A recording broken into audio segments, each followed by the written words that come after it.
Because we had visitors yesterday, I came into the studio and the whole place is just filled with all the yellow stuff from yesterday's live. And so I saw actually my daughter's page and it really inspired me, this one here. It just made me want to make some circles over and over today. And so that's what I'm gonna do. I hope that you join me. You don't need to have yellow today. You could use any colors. We're just gonna draw or paint or color, whatever you like to do, circles. And I'm actually gonna set the timer for today. So we're only doing 7 minutes. I need that today. It makes it feel easier to do.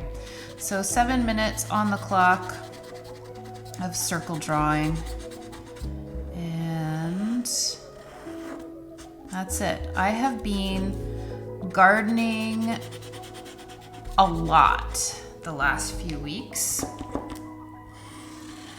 Unbelievable amounts. Really, our garden has or our yard has been left to go free, I guess, to its own devices for the last couple of years.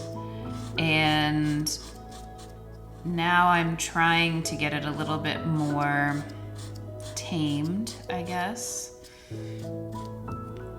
Although I have a real dilemma with that whole taming the wild thing, because I do feel like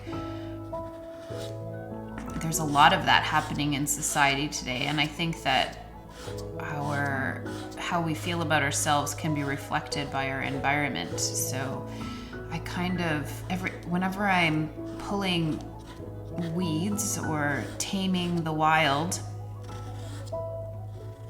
I also don't like to use the word weeds. Anyway, so this is a fun conversation.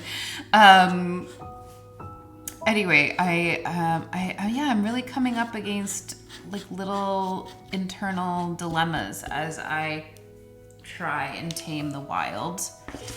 And today, actually, as I was doing that, I thought I really noticed like all the little critters that I was taking all these little critters home away. There were so many of them. Little spiders and centipedes and potato bugs, and I mean the list goes on. Just tons of bugs living in the home, crickets in the home that I was tearing up. And so I was wondering about the idea actually of leaving a little border of wild around the garden and what that would do. And it's an interesting thing, like I guess my perfectionism is coming up a little bit. No, it's not coming up a little bit. It's coming up a lot, because I did leave. Once I thought of this, I thought, okay, I'll leave this border here. This border of wild garden, and I'll just leave it. And it doesn't feel finished. I feel like I'm not finished. It's very strange. So it's really a challenging practice for me, this gardening right now. And the perfectionism has also come up. Like I was noticing as I was planting sort of rows of vegetables that I didn't like the way that felt in my body, that I wanted it to be a little bit more intuitive, less rowy. And I've done what I've heard to be called chaos gardening before, which was really fun. Basically, you just get a whole handful of seeds and let whatever grows grow, which I like a lot, but I don't have the knowledge of what everything is. I don't know what plants are what. So that that was very challenging because I was like, I don't know what's growing here. I don't know if this is edible or not. So that kind of put a damper on the chaos gardening. And I thought, okay, well, I think I need to just... I need to know what plants look like before I can actually do the chaos gardening route, I think. But maybe not. Maybe that's actually just like allowing the wild to happen. I don't know.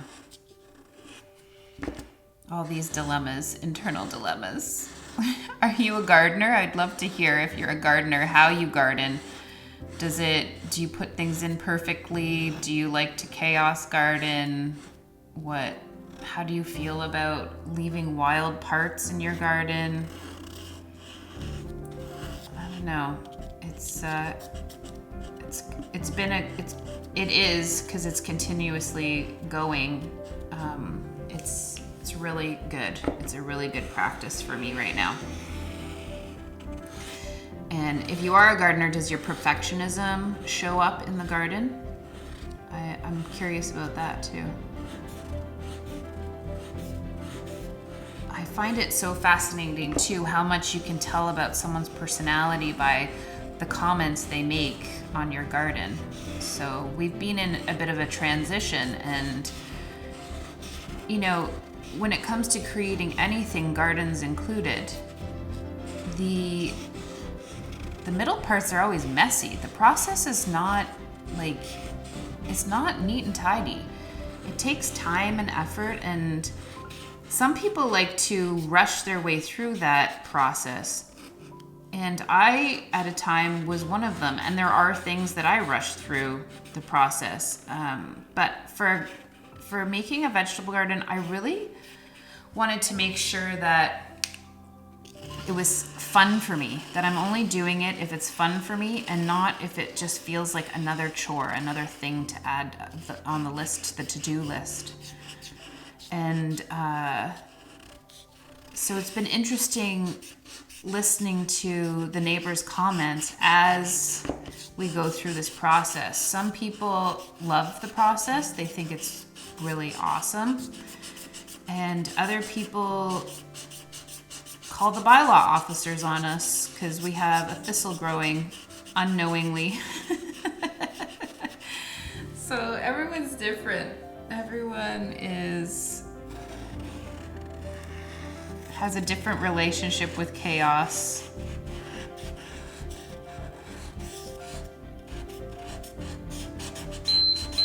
Oh my gosh, that 7 minutes went by so quickly. I just can't believe it. Did you draw lots of circles today?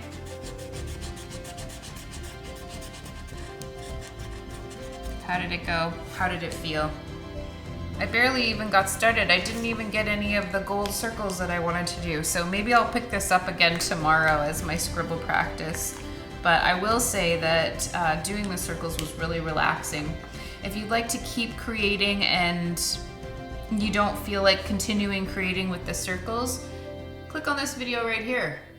It's another scribble practice. Otherwise, I will see you again tomorrow.